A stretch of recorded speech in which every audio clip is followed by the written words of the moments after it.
Well,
let's see. How are you doing today, everybody?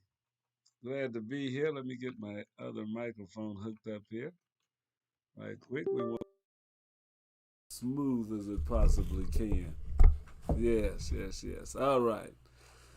All right. Good evening. Good afternoon. It is a sunny day. It was warm, but it's starting to turn cool right here in Kansas City, Missouri. And I want to let you know that you are now listening to the BFTAA and More show with your host, Louis George Walker. That's right. I'm right here broadcasting from a remote location. I'm not in the studio today, and I'll get into that in just a minute.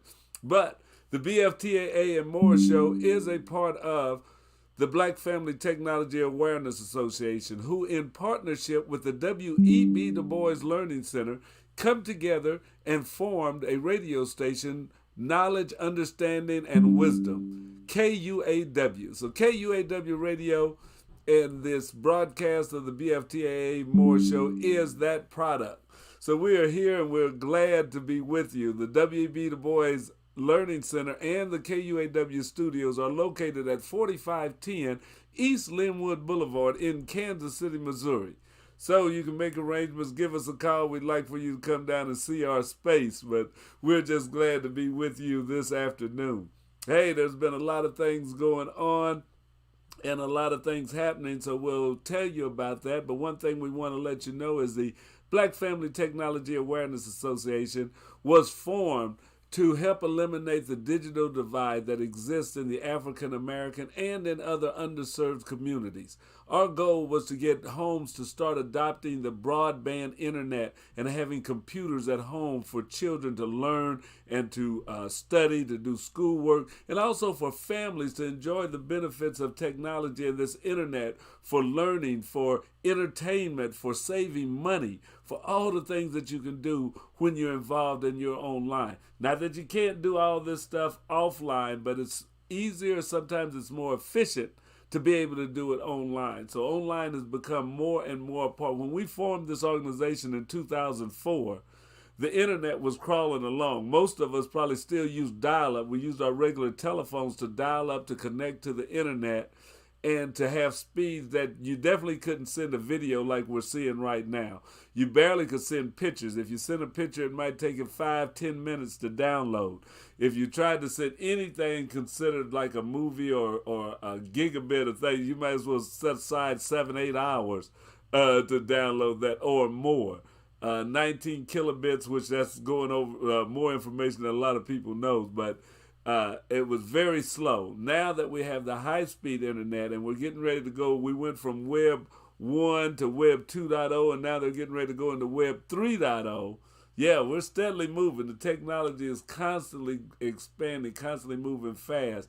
Then we want to make sure that our community doesn't get left behind, that we're not left out, that we're able to take advantage of these things that are going on. Just like right now, we're able to do a broadcast that's heard worldwide from my home. And that's a great thing. That's something that, years ago you'd have thought would have been impossible if we were just happy to be able to send email worldwide. But now there's a live video. This radio station also broadcasts music and other talk shows and stuff 24 hours a day all around the world. So tell your friends about KUAW Radio. Tell them to like and share this radio station. You can listen to us on, when we do live broadcasts, we're on Facebook, we're on YouTube, we're on Twitter, we're on Twitch. We go out on a lot of different video platforms, and our online platform is even bigger for audio only. For audio only, we're on the MyTuner, we're on the online radio box, we're on TuneIn, we're on Get Me Radio, we're on our website, www.kuaw.org.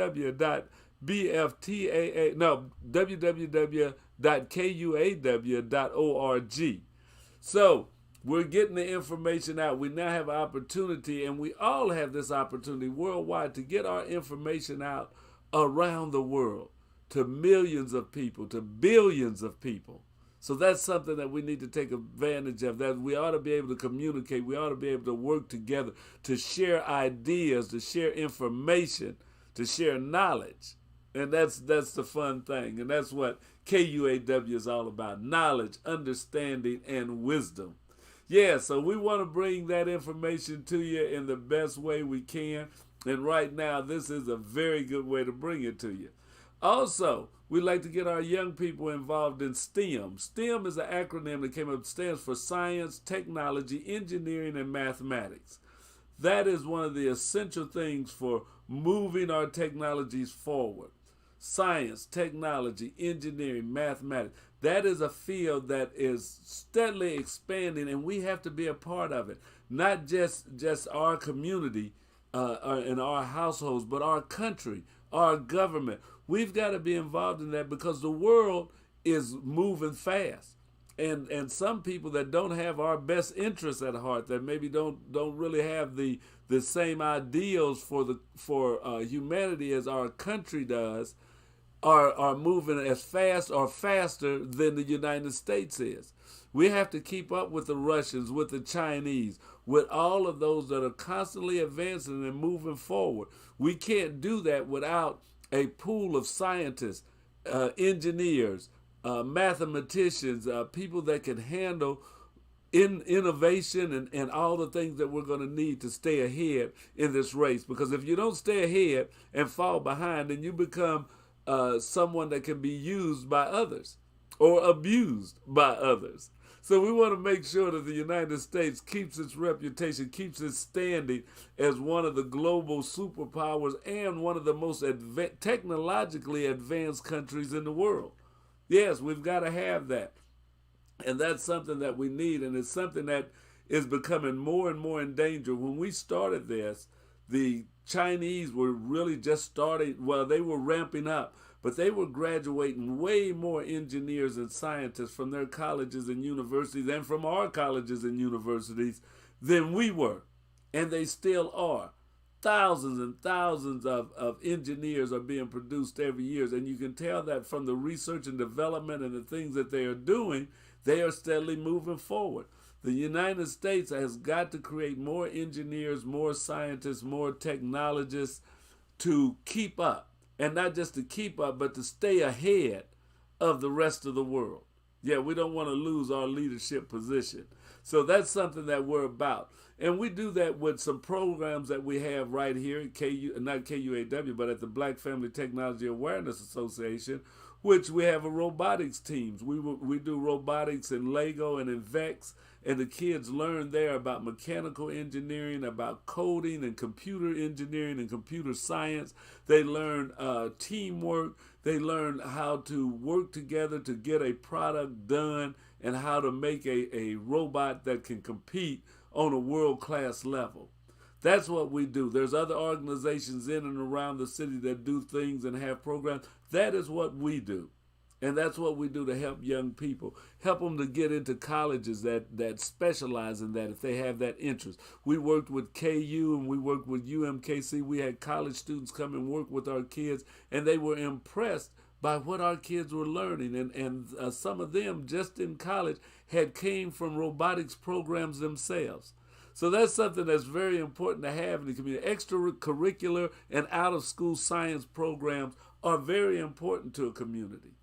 That's what we have to work with. The schools do so much, but we have to have some of these things in our community. There should be drone racing clubs in our community, at our community centers, where kids can go when school is out, where they can go and work on robots, where they can work on drones, where they can work on coding and all of that. The Kansas City Library does a great job. They have a program at their digital media lab that works with kids out of school. They come in there after school and they have a great program for young people.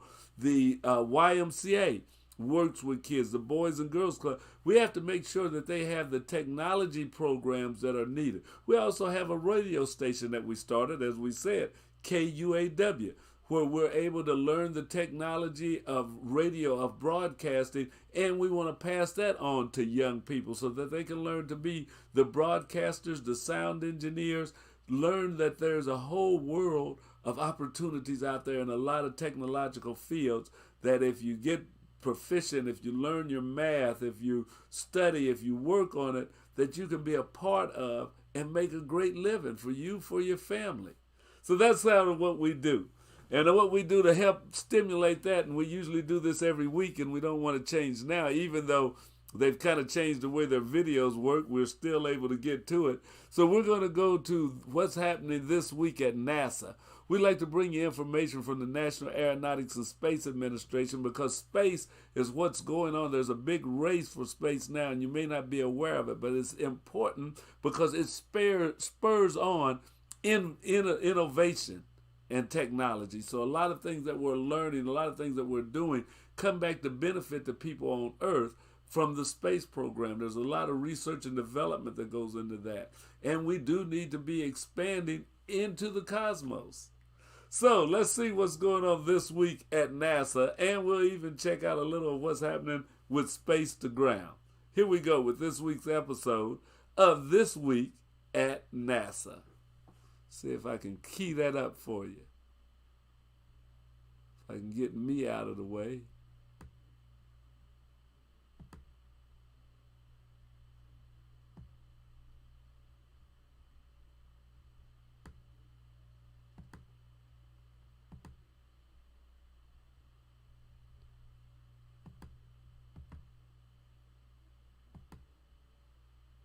A commercial mission returning cargo from the space station, the first space station spacewalk of the year, and observing a massive volcanic eruption from space. A few of the stories to tell you about this week at NASA.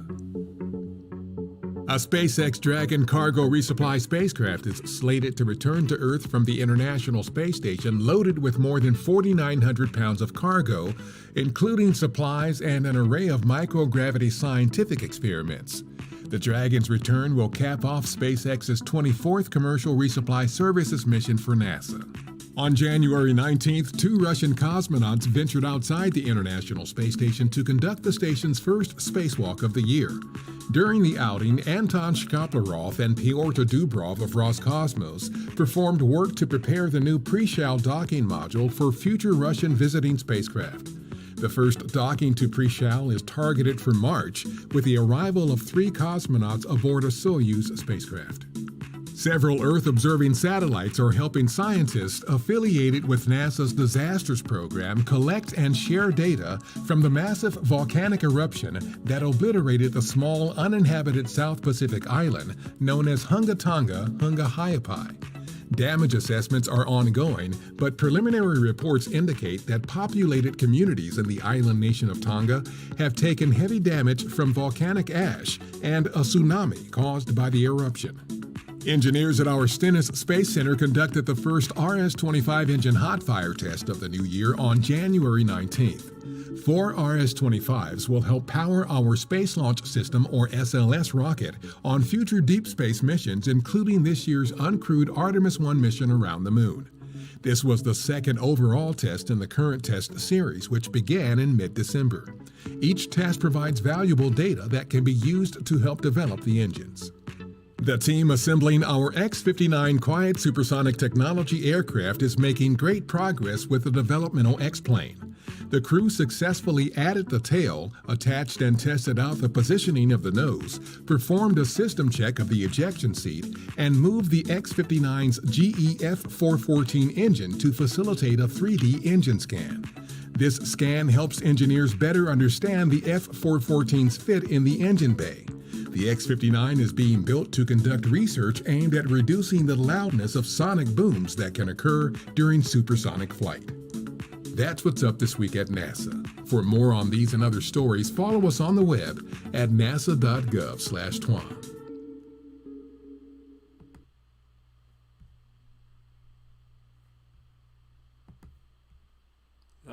All right. That's what's happening at NASA right now, and we're so glad that we can get that information to you. As I was telling you before, it's a lot of things going on out there in space, and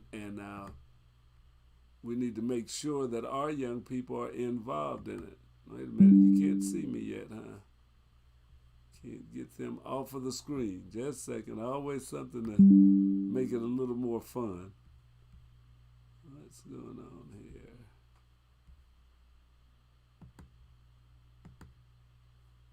Okay, we'll close that.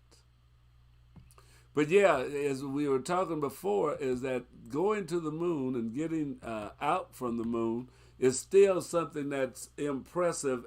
It's a big feat, but as you see, they're working on it. And it says later this year we're going to send a orbiting mission to go and circle the moon and come back. So it's been a long time since anybody has been to the moon. So this is a chance as we're building towards that return to the moon and trying to build more of a permanent station on the moon, a permanent place for people on the moon. That's important as we look to go deeper into space. It's important for the world that we be able to do something like that. It really would be a huge achievement, and it can spur more and more innovation. There's a lot, we don't know what we could find up there. There may be some more new minerals, new things that we can find on the moon, let alone going into Mars, that may help improve our standard of living immensely. So that's something that we should look forward to. I know I am. I don't know about you, about going into space and doing those things. I may not get there, but I can see it, as Martin Luther King would say, as I've seen it, and I think it's going to be a great thing for us, for mankind, as we go up in there. Yeah, you may not be into it. Hey, also, well, let me go and show you what's space to ground before I get to the other news of the day.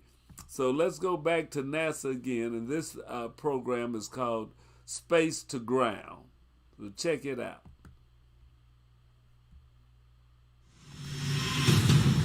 Houston Station on Space to Ground.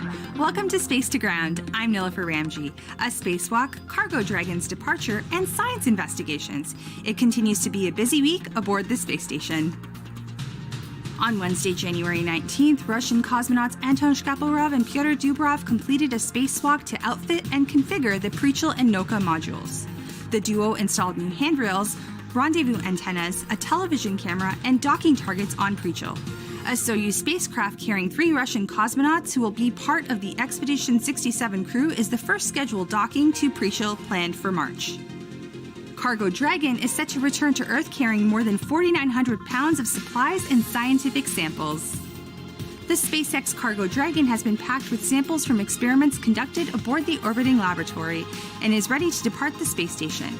You can catch all the action on NASA television, the agency's website, and the NASA app. After re-entering the Earth's atmosphere, the spacecraft is scheduled to splash down off the coast of Florida. One of the payloads returning aboard Cargo Dragon is the In-Space 4 physics study. Results from In-Space 4 could share insight into harnessing neoparticles to fabricate and manufacture new materials, including medical diagnostics and thermal shields for Earth and space applications. The combustion experiment Acme Flame Design had some progress this week. The Advanced Combustion via Microgravity Experiments, or ACME, is a suite of 6 combustion investigations aimed at reducing pollutant emissions in practical terrestrial combustion and strengthening fire prevention in spacecraft. One of the experiments, Flame Design, aims to improve our understanding of soot inception and control to enable optimization of oxygen-enriched combustion and design of non-premixed flames that are both robust and soot-free. That's Space to Ground for this week. Thanks so much for watching. Don't forget to follow at ISS_research on Twitter to keep track of all of the science aboard the space station. We'll see you next week.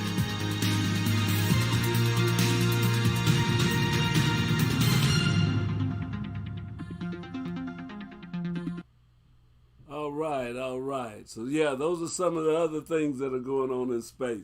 I tell you, it's exciting to see how fire burns in space. But you see, they're already working, and not even on the moon, but working on the space station to create new materials, things that may be able to help us out, or new, better ways of making, or more efficient ways, or even compounds and ways of manipulating the molecules that you can't do on Earth, that could allow us to have different materials that have different properties as we use them here on Earth. So it's all great. It's all science. It's kind of geeky, but it's exciting at the same time. I tell you, I love it. I love it.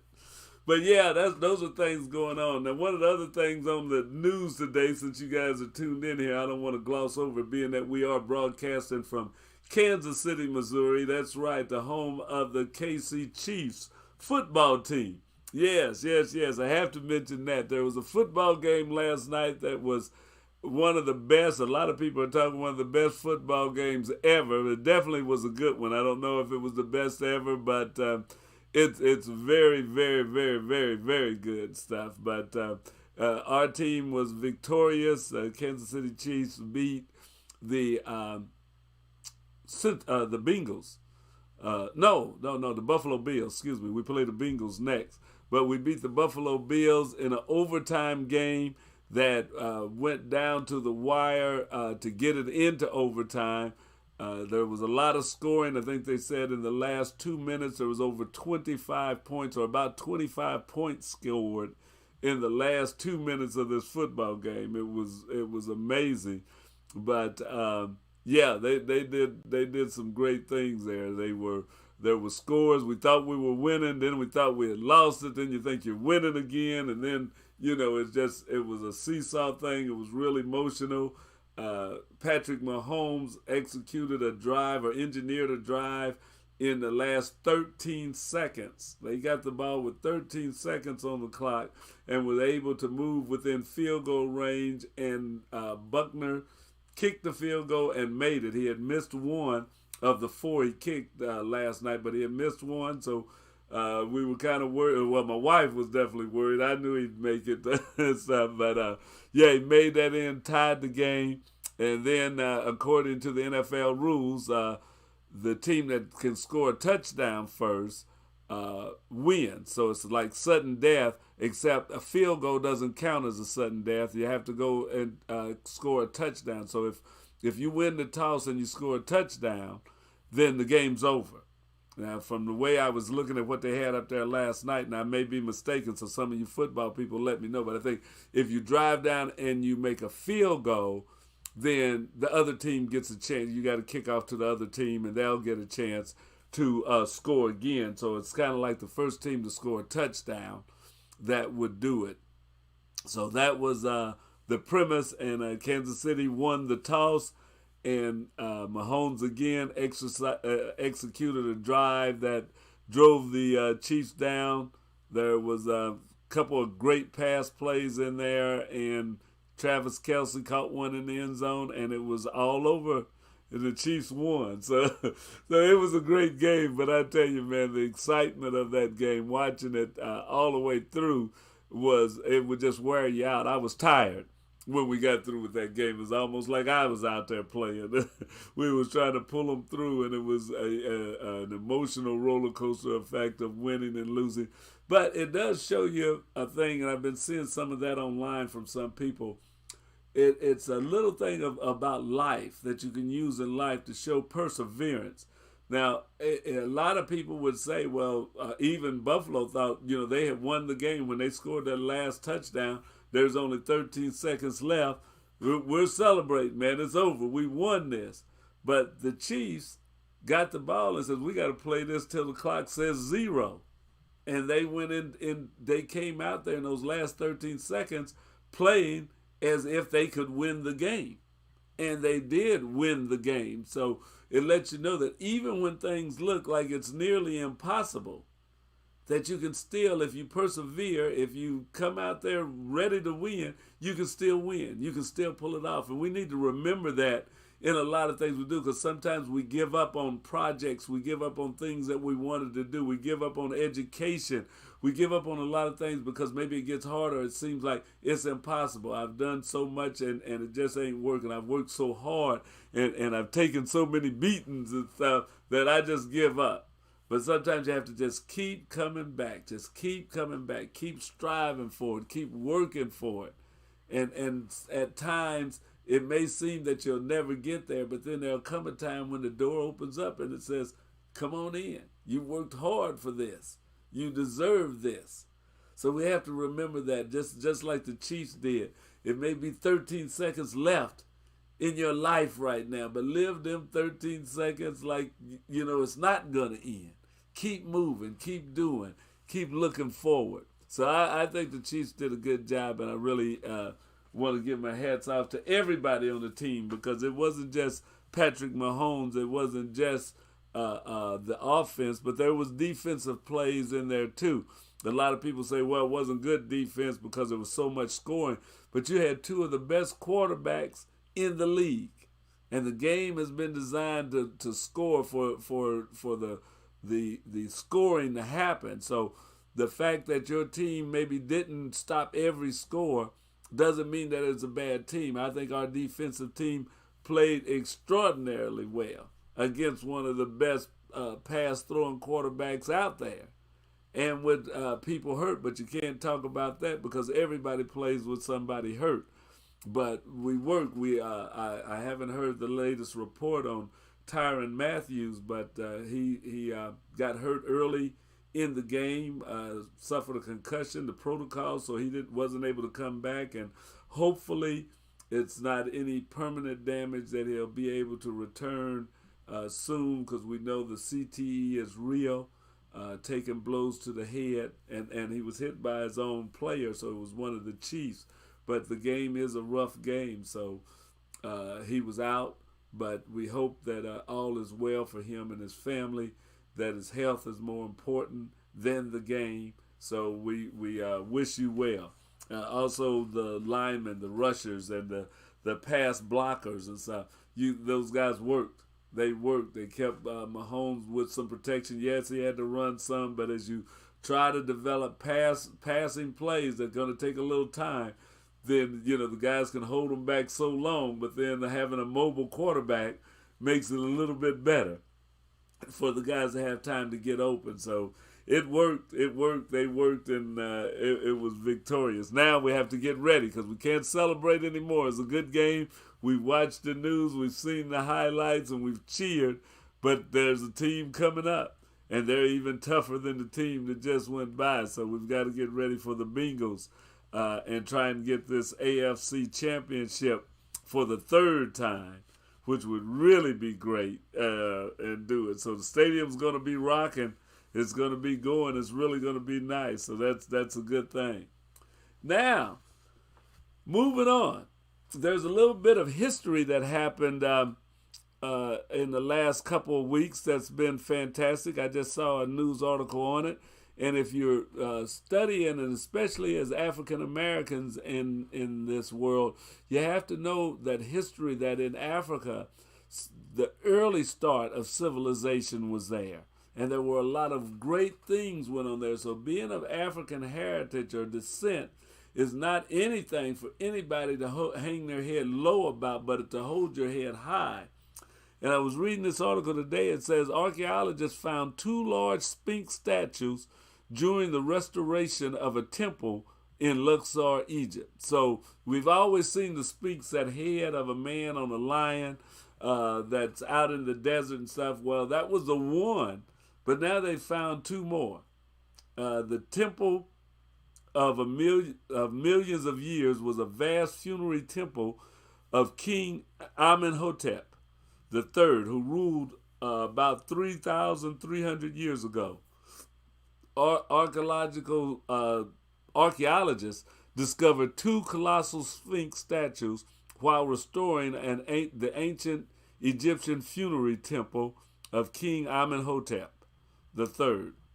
Amenhotep was a pharaoh who ruled around 3,000 years ago when it was rich in gold and oversaw a peaceful period of prosperity and growing international power.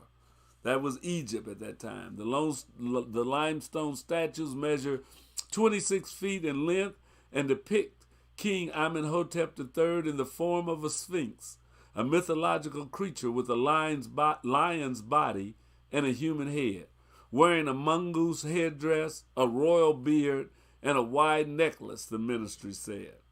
An Egyptian-German archaeological mission found the statues half submerged in water inside the Luxor temple, known as the Temple of Millions of Years.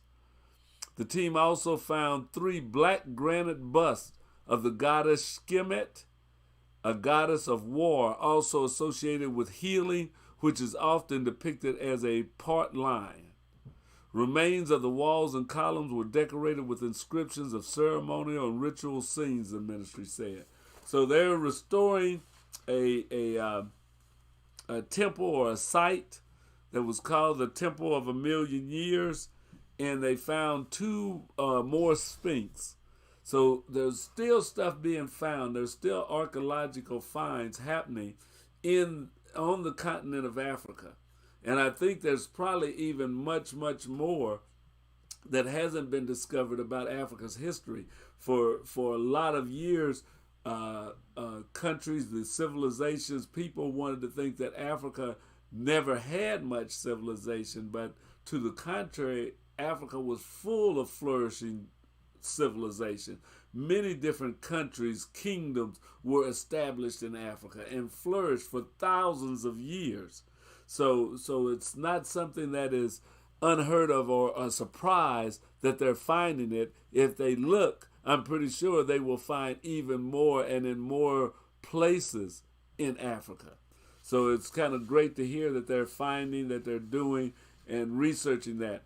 That is a STEM field, as you talk about science, technology, engineering, and math, archaeology. And young people may want to get involved in that. We have to expose our kids to things that are found at the museums around so that they may see that they would like to be an archaeologist, to go over and discover that type of artifacts about our history. And not even in Africa, but here in the United States and in South America, North America. I mean, there's history that sometimes gets forgotten in a lot of places. We happen to be at the Smithville Lake. Me and my wife go up there quite a bit. It's the closest lake to us, and it's a nice place to go out, walk, fish, kind of enjoy nature. But we were told of the city that was formed, or a village called Mecca, that's up in the northern part of the lake, or up by the northern part of the lake, that was settled by freed African slaves, and that there's still a cemetery up there. And the ranger was telling us, that was a city that was formed by African Americans a long time ago, after the Civil War, and that their cemetery is still up there. And I thought, wow, that's fantastic. And then I thought, who named it Mecca? Where did that come from? Where did they bring that back? It wasn't like they didn't know how that, what's the history of the village or the township or even the settlement of Mecca that's up here in, that may still be Clay County, but it's over by Smithville Lake. So kind of got me interested. I thought, well, I maybe have to do a little research on that and see what I can find out. But there's so much that we don't know. And sometimes this stuff gets forgotten. And if we don't preserve it, or if we don't take it for value, we can't expect other people to make it valuable for us. We have to think it's important for us to learn our history, to preserve our history. Just like the Quindaro ruins, those type of things. We should be involved. We should want to know. We should have a hand in what's going on with that, and not say, well, nobody else did it. We've got to do for ourselves. Part of Kwanzaa thing is doing for self-reliance. So as the 7 principles of Kwanzaa that we should practice 365 days of the year, we have to do for self. So remember that as we're looking at history, as we're reading, as we're learning about it. That's a good thing.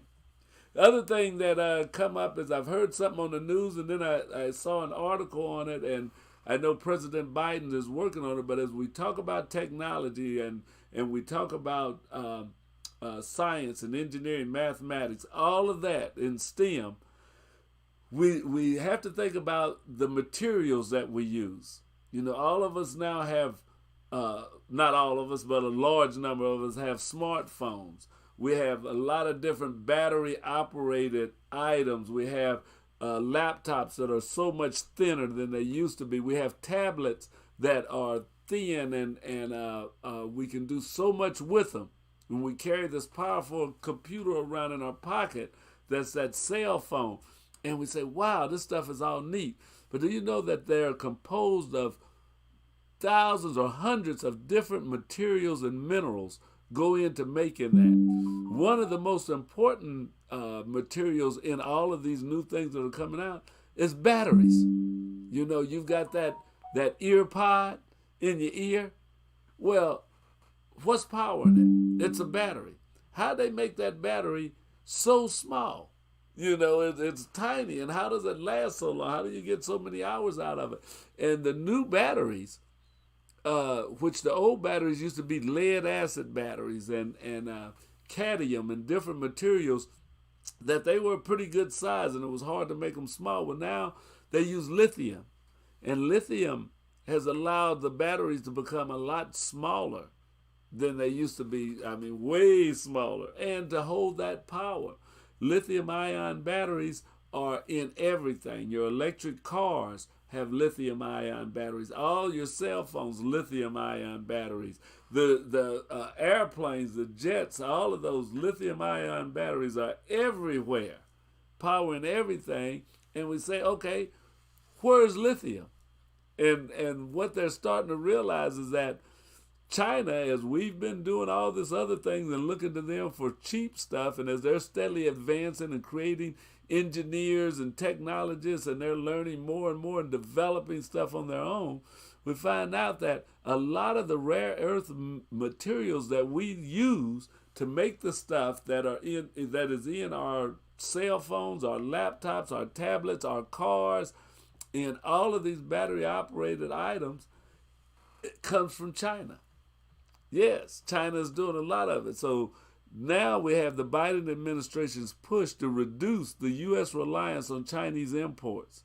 Yeah, it has renewed domestic efforts to produce rare earth materials, minerals, critical to the production of electric vehicles and electronics.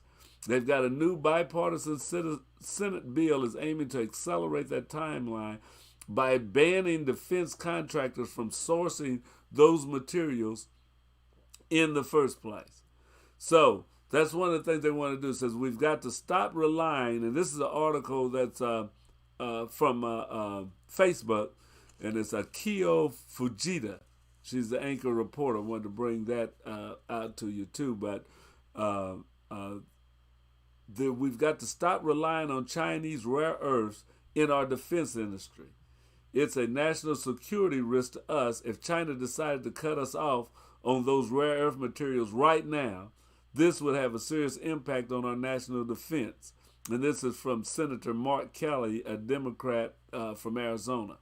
So this requires that the Department of Defense and the Department of Interior work together to build a stockpile of rare earth materials. So we've got to build those. We've got to get those. There are lithium deposits in the United States. There's only one, I think, lithium mine that's really working right now, but there are large deposits, and I think in southern part of Arizona is a real big one. I saw that on the news this morning, that one of the largest maybe in the world.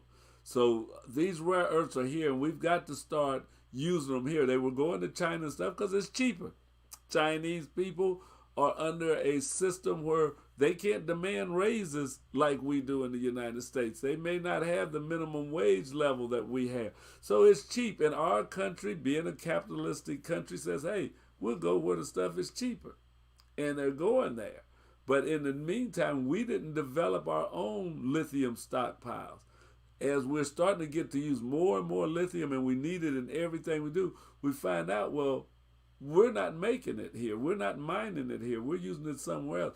If China was to cut it off, if other countries, Russia, all of them that have different rare earths, cut it off, we'd be in a world of hurt.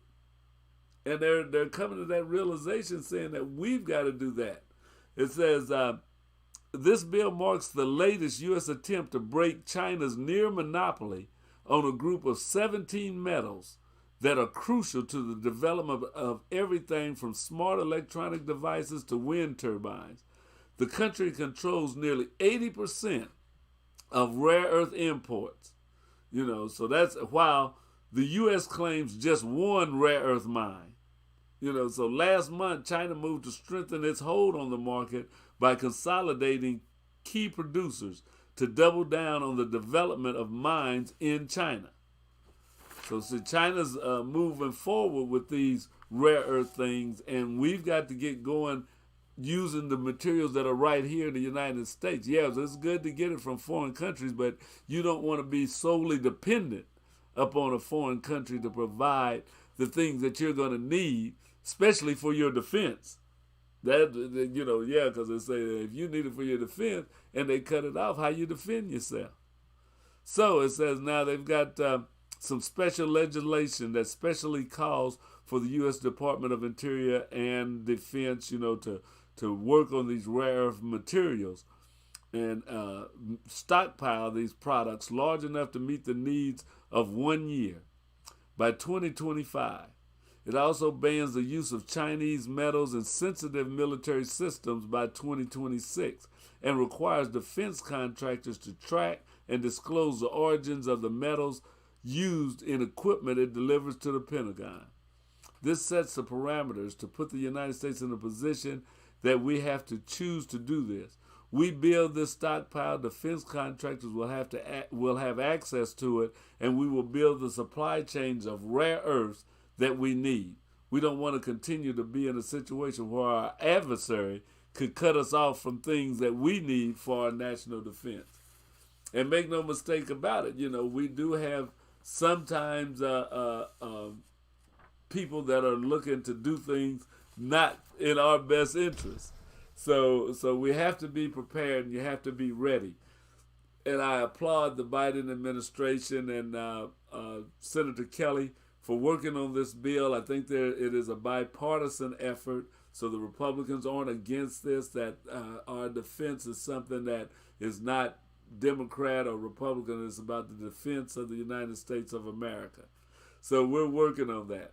Those are one of the things that we say, and that's why we have to be involved in technology. It's not a maybe or if you want to or not.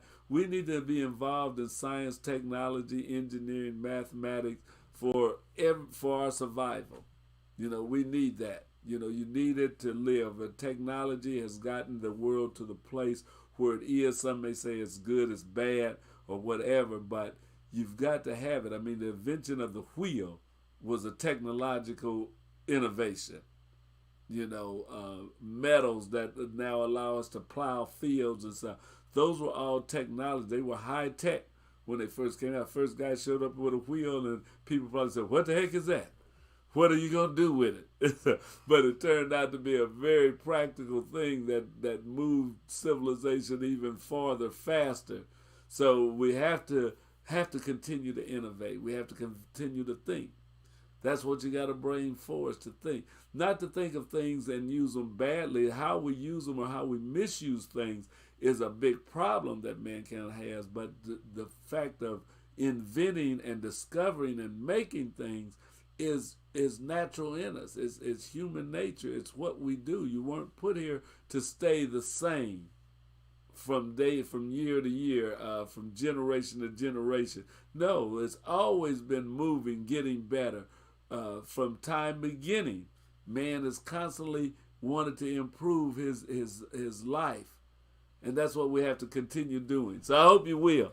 Also, want to let you know that we are broadcasting from this remote location because right now I'm being precautious. We got a phone call that my wife and I may have been exposed to COVID-19. I have no symptoms, I have no feeling, but I went to the doctor today to have a COVID test. They said they'd have the results back in 24 to 48 hours. So I didn't want to go down to the studio and have anybody come in out of precaution till I know for sure that I don't have COVID. So hopefully in the next 24 or 48 hours, I will get word back that all is well. But yeah, we got a call Sunday evening. And I thought, well, hey, we better get on this. So we were able, my wife and I both were able to get tested today. And they said the test results should be back in 24 to 48 hours. Mildred and myself, we both feel well. Nothing's wrong. At the meeting that we were in where this exposure occurred, everyone was still wearing masks and stuff. But somebody that was there, they said they did have COVID. And so we got a phone call to get ourselves checked out. And we're doing that right now. So if you've been exposed to COVID or think you have, see about getting tested. Don't spread it. Don't take the chance on spreading it to your family or to friends or loved ones. You know, be cautious about this thing because COVID is real. COVID is real out there, and I don't want to be responsible for passing it on to anyone. So I'm going to be at home until I get the results back from my test. They said 24 to 48 hours. So between now and Wednesday, I should know. And then I will be able to get back down to the studio. But right now, we'll be broadcasting and running the KUAW radio station right here. But don't worry, you're not going to miss anything. Thanks to the technology that we have in Zoom, and I have remote access to my computers. We will continue to bring you shows. We will continue to bring you information. We'll continue to bring you entertainment. Be sure and listen to some of the shows we've got on, too. We've got a brand new music show, Heavy Storm. The Heavy Storm, Quiet Storm hour that comes on every Friday and Saturday evening. Want you to check it out. Check out our calendar that's on our webpage, www.kuaw.org. And you can find out when different shows are on. I've got to update it with more of the shows that we have. But Heavy Storm, Quiet Storm, want you to listen to that. That's good music, good, easy listening for the grown folks out there. For those of you that like that Quiet Storm type of music. We also have Professor Smooth Jazz that plays some of the smoothest jazz in Kansas City on Thursday evenings and on Friday early in the morning. He does a 2 o'clock show, 2 a.m. show for his audience that is in Japan. There's people that are in Japan that had contacted him, and that's when it's good for them to listen. So we actually have Professor Smooth Jazz show on a time that some of the artists and some of the fans that are in Japan can listen to the station. So that's what we do here. Also on Saturdays and Sundays, you can listen to Mr. Rogine Bailey with Blues Time in the City. Yeah, we have a lot of that goes on here. So we're rolling, we're doing things, we're growing, and we're bringing you more and more of the best in entertainment and live talk and information. Keep listening to KUAW Radio. Tell your friends about it. Thank you for listening to the BFTAA and More Show, and I'll be with you again next Monday from 5 to 5:45 for BFTAA and More. So you go ahead, have yourself a good evening, and keep on fighting. That's right. Keep fighting. Bye-bye.